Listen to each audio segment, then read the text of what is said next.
Buenos días, el día de hoy vamos a presentar la revisión del artículo Introducción, Epidemiología y Diagnóstico de la Enfermedad de Parkinson, volumen 1. Nuestro grupo está conformado por Nicolás Mateo Valencia Jaramillo, Daniel Vargas Nope y quien les habla, César Andrés Tibocha Avellaneda, estudiantes de séptimo semestre de Medicina que cursan la asignatura de Medicina Interna, la rotación de Neurología, dirigida por el doctor José Luis Bustos. Como datos del artículo, tenemos que fue publicado en el Acta Neurológica Colombiana. Es un consenso de la Asociación Colombiana de Neurología sobre la enfermedad de Parkinson. Y como autores tenemos a Juan Sebastián Saavedra Moreno, Paula Andrea Millán y Omar Freddy Uritica Henao. En esta imagen observamos la publicación final del artículo que se encuentra dentro del Acta Neurológica Colombiana del mes de julio a septiembre del 2019. Como primera descripción tenemos que se dio en el año 1817 por parte de James Parkinson, la cual la denominó parálisis agitante. Esta definición luego fue refinada por Jean-Martin Charcot, que acuñó el epónimo enfermedad de Parkinson. La enfermedad de Parkinson se define como una condición neurodegenerativa con presencia de un fenotipo motor típico denominado parkinsonismo que tiene una respuesta consistente y sostenida al tratamiento con levodopa.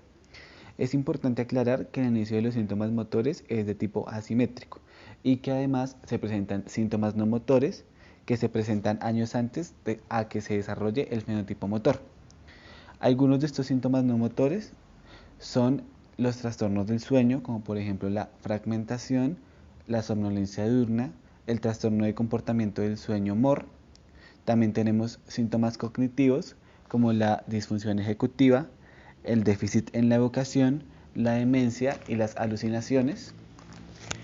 Otros síntomas son la disfunción autonómica como la hipotensión ortostática, la disfunción urogenital, el estreñimiento, la hiperhidrosis y por último algunos trastornos sensoperceptivos como la hiposmia o la anosmia.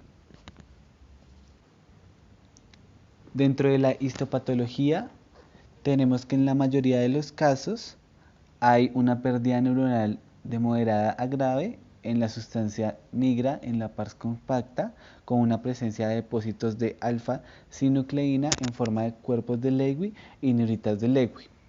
En la segunda imagen podemos observar la pérdida neuronal y en la tercera imagen se observan los cuerpos de Lewy dentro de las vacuolas grasas. En cuanto a la epidemiología de la enfermedad, tenemos que es la segunda enfermedad neurodegenerativa después de la enfermedad de Alzheimer.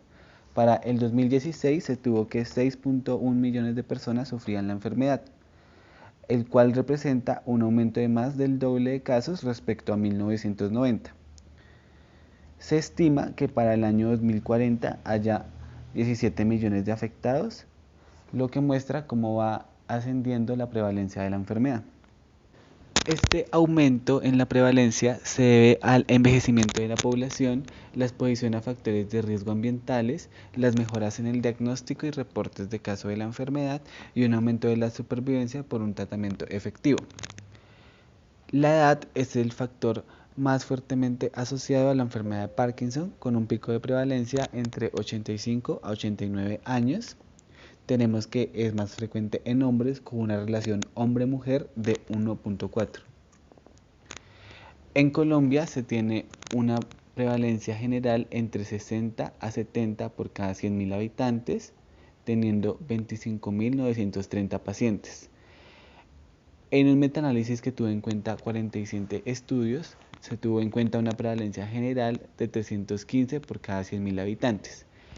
Los datos que seguirán a continuación, todos son teniendo en cuenta una población de 100.000 habitantes. Tenemos 41 por cada 100.000 habitantes entre 40 a 49 años, 107 entre 50 a 59 años, 428 entre 60 a 69 años, 1087 entre 70 a 79 años y 1903 en mayores de 80 años. Como riesgo para padecer la enfermedad, se deben tener en cuenta las interacciones entre los factores del individuo y el ambiente. En el artículo se analizan algunos factores genéticos que pueden resultar como factores de riesgo como lo son mutaciones en el gen GBA, LRRK2 y SNCA. Además, se asoció 24 locus y la modificación del riesgo de la enfermedad. Las manifestaciones clínicas de la enfermedad de Parkinson las podemos distinguir en dos fases. La fase premotora se evidencia estreñimiento, depresión y trastornos del comportamiento MOR, en donde lo característico de esta enfermedad es la ausencia de la atonía.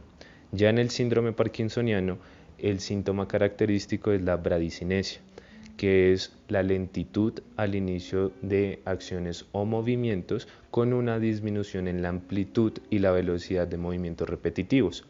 Este síntoma va acompañado de una hipertonía rígida y o de temblores.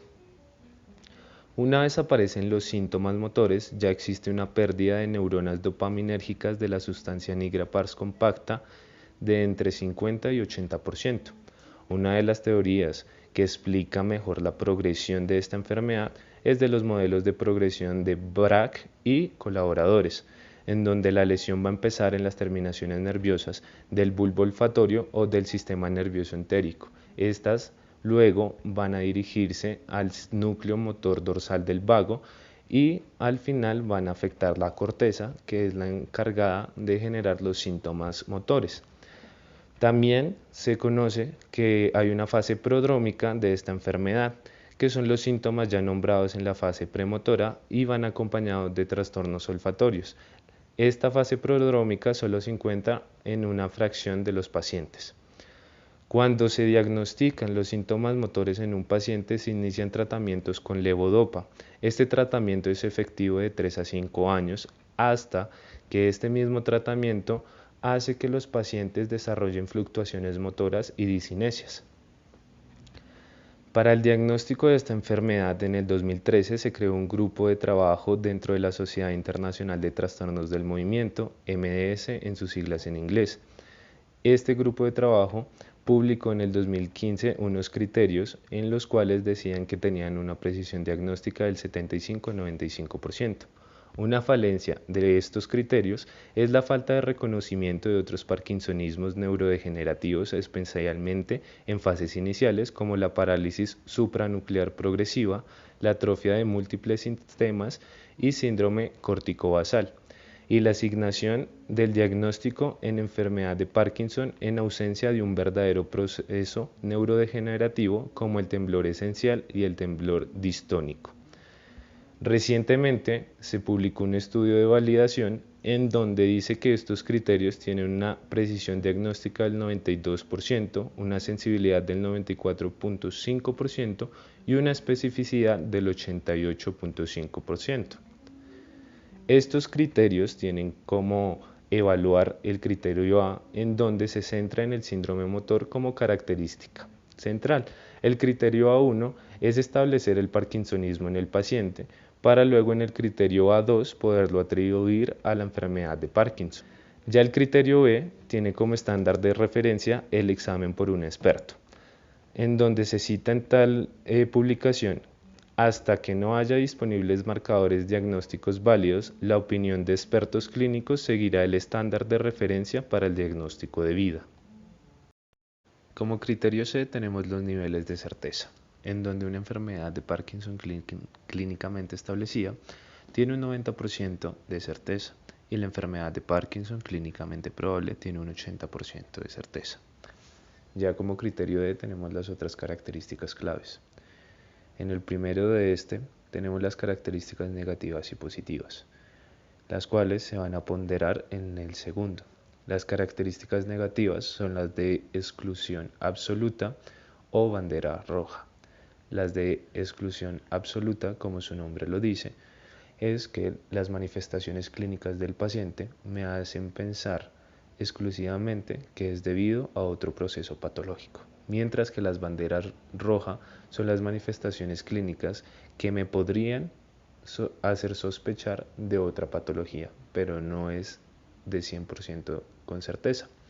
Y las de soporte son las positivas, las cuales me dicen que las manifestaciones clínicas del paciente son debido a la enfermedad de Parkinson. Ya como tercero tenemos la interpretación de características, en donde acá también podemos tener en cuenta el uso farmacológico del paciente, ya que algunos fármacos como la quetiapina pueden hacer alucir a algunas manifestaciones clínicas del parkinsonismo. Ya como cuarto, en este criterio vamos a tener en cuenta el tiempo de evolución y el curso que ha tenido la enfermedad, ya que ciertas manifestaciones clínicas, como lo hemos nombrado, es de un inicio de la enfermedad y ya el otro es de una parte característica de la enfermedad y ya es también cuando la enfermedad ha avanzado. Ya en el quinto de esta vamos a tener en cuenta las demencias, ya que un paciente con demencia no descarta un diagnóstico de parkinsonismo. Es por lo cual que hay que tener en cuenta que a pesar de que la demencia frontotemporal se puede evidenciar en parkinsonismo, no se tiene en cuenta como un criterio de soporte para poder diagnosticar enfermedad de Parkinson. Ya como última característica clave de este criterio son las pruebas diagnósticas auxiliares. Estas pruebas me permiten poder diagnosticar, pero no son de un uso para un diagnóstico exclusivo, como ya lo habíamos nombrado en el criterio B. En estas se pueden ir acompañadas de un test olfatorio, en donde se puede diagnosticar a esa fracción de pacientes que pueden tener una alteración en este sentido. Continuando, los criterios de la enfermedad de Parkinson, el primero de ellos que vamos a tener en cuenta va a ser uno de los signos cardinales y uno de los clásicos síntomas con los que cuenta esta enfermedad. Por tanto, debemos tener muy en claro cómo vamos a dar los criterios para el parkinsonismo. Este va a ser un prerequisito para el MS 2015 para que podamos decir que estamos frente a este signo, que cuenta con 3 criterios. El primero de ellos, como se mencionó previamente, es la bradicinesia. El segundo es la rigidez o la hipertonía rígida, que va a ser la resistencia al movimiento pasivo de las extremidades cuando el paciente se encuentra en una posición relajada. Y esta la vamos a evaluar mediante la prueba de la rueda dentada. Y el temblor en reposo, que cuando lo podemos cuantificar se da de 4 a 6 Hz en la extremidad cuando se encuentra relajada y se va a suprimir al inicio del movimiento. Si bien el MDS 2015 no toma en cuenta la inestabilidad postural como uno de los criterios para que podamos hablar de parkinsonismo, por su inicio tardío es uno de los síntomas que nos puede dar un indicio que estamos frente a este signo. Los criterios diagnósticos para la enfermedad de Parkinson van a dividirse en dos. El primero, cuando se encuentra la enfermedad de Parkinson clínicamente establecida, y el segundo, cuando se encuentra clínicamente probable. Hablando de la enfermedad de Parkinson clínicamente establecida, lo primero que debemos hacer es preguntarnos si es secundario a la enfermedad de Parkinson. Por tanto, necesitamos tener ausencia de criterios de exclusión absolutos, al menos 2 criterios de soporte y no pueden haber banderas rojas. Hablando de la enfermedad de Parkinson, que es clínicamente probable, necesitamos que haya ausencia de los criterios de exclusión absolutos y los criterios de soporte van a estar contrarrestados por las banderas rojas. Es decir, si tenemos 2 banderas rojas, es necesario tener 2 criterios de soporte. Sin embargo, es importante mencionar que cuando se encuentran más de 2 banderas rojas, no podemos diagnosticar la enfermedad de Parkinson clínicamente probable. Ya para hablar de cada uno de los criterios de soporte, de exclusión y las banderas rojas, tenemos que hablar individualmente de cada uno de ellos. Y el primero va a ser los criterios de soporte. Este va a darse cuando tenemos una clara mejoría de los síntomas cuando damos terapia dopaminérgica. Es decir, vamos a tener una mejoría significativa y dramática cuando damos y facilitamos la dopamina mediante la levodopa. Y va a empeorar el paciente y sus síntomas cuando estamos en dosis menores. Eso se puede evaluar de manera tanto cuantitativa como cualitativa. Si lo queremos evaluar de manera cuantitativa, necesitamos utilizar una mejoría mayor al 30% en la parte 3 de la escala unificada para enfermedad de Parkinson o UPDRS por sus siglas en inglés, para que podamos tomar en cuenta este criterio. Sin embargo, también podemos hacerlo de manera cualitativa, y es cuando el paciente que es confiable o su cuidador nos comentan que esta mejoría ha sido notable. O podemos hacerlo mediante las fluctuaciones on-off, que son inequívocas cuando estamos frente al tratamiento. Esta es la escala unificada de la enfermedad de Parkinson de la Sociedad de Trastornos del Movimiento que previamente les mencioné. Esta va a estar dividida en 4 partes. la parte 1, A y B, la parte 2, la parte 3 y la parte 4, cada uno incluyendo diversos síntomas que pueden presentarse en la enfermedad de Parkinson. Los síntomas motores van a estar incluidos en la parte 3 y son los que vamos a tener en cuenta para los criterios de soporte, tanto en el punto 1 como en las pruebas farmacológicas que más adelante vamos a hablar. En esta parte vamos a tener síntomas como el lenguaje, la expresión facial, la rigidez y demás síntomas que se encuentran en la parte motora. Las pruebas farmacológicas con los agentes dopaminérgicos van a evaluar los efectos clínicos que se van a tener cuando facilitamos de manera rápida la transmisión dopaminérgica en el sistema nervioso central. Para esto vamos a utilizar dos fármacos, la levodopa y la apormofina. Se requiere, así como el primer criterio de soporte, una mejoría del 30% a nivel motor de la escala que previamente vimos, para que podamos hablar de una prueba positiva. Sin embargo, que tengamos una prueba negativa no se va a excluir el diagnóstico de la enfermedad de Parkinson y es por eso que necesitamos tratar al paciente con levodopa al menos 3 meses con 600 miligramos al día. Sin embargo, también es importante mencionar que si la prueba llega a ser positiva no va a excluir otras enfermedades que generen el parkinsonismo, por sobre todo la atrofia multisistémica, ya que esta ocasionalmente va a generar una mejoría temporal a los agentes dopaminérgicos. Y así vamos a tener los criterios generales para las pruebas farmacológicas. El segundo criterio de soporte va a ser la presencia de disinesias inducidas por la levodopa. Y las disinesias las vamos a poder evaluar como movimientos anormales e involuntarios en la musculatura orofacial, los movimientos oscilatorios de la mandíbula, la masticulación que es repetitiva o la gesticulación facial. El tercer criterio de soporte va a ser los temblores de reposo en una extremidad y este se va a incluir por dos razones. La primera de ellas es que es menos común en otras enfermedades y que puede tener menor respuesta a la terapia. El cuarto, que son los resultados positivos en al menos un test diagnóstico auxiliar. Estos cuentan con una especificidad mayor al 80% y tenemos 3 diagnósticos auxiliares. El primero es cuantificar la pérdida olfatoria que tenga el paciente y que lo podamos incluir en un criterio de hiposmia o anosmia. El segundo es utilizar una prueba de SPECT con 123i que nos va a poder demostrar una denervación simpática cardíaca. Y la tercera es la ecografía transcraneal del parénquima cerebral, que si bien es una técnica no invasiva, es cómoda para el paciente y en las manos de un experto en esta técnica podría tener una gran especificidad del 84 al 93% y una sensibilidad del 88 al 90%, que es supremamente útil para que tengamos un diagnóstico auxiliar para los pacientes. Sin embargo, estas 3 pruebas no van a estar validadas en Colombia y por tanto, por ahora no pueden ser utilizadas. Tenemos ya como criterios de exclusión varias de los síntomas que van a generar y pueden ser generados por otras enfermedades. El primero de ellos va a ser las anomalías cerebelosas, tales como la marcha cerebelosa, la ataxia de las extremidades, las anormalidades oculomotoras cerebelosas, como el nistagmus evocado por la mirada sostenida, que puede encontrarse en diversas enfermedades. Tales son la atrofia multisistémica de tipo cerebeloso, la ataxia que también es espinocerebelosa o la parálisis supranuclear progresiva también de tipo cerebeloso. Otro criterio de exclusión es que tengamos una parálisis de la mirada de tipo supranuclear vertical hacia abajo o que se enlentezcan selectivamente con las sacadas de este. Frente a estos síntomas estamos frente a una parálisis supranuclear progresiva. El tercero es una probable demencia frontotemporal y la vamos a evaluar con variantes comportamentales o afasias primarias progresivas en los primeros 5 años de la enfermedad. Es así como vamos a poder diagnosticar una demencia frontotemporal. Otro criterio de exclusión son las características parkinsonianas que solo van a estar restringidas a los miembros inferiores y que se mantienen por más de 3 años. Ahí vamos a poder hablar de un parkinsonismo vascular o una hidrocefalia de presión normal. Y si estamos en un paciente con un tratamiento que es bloqueador o que disminuye la dopamina, ese va a ser consistente con un parkinsonismo inducido por drogas.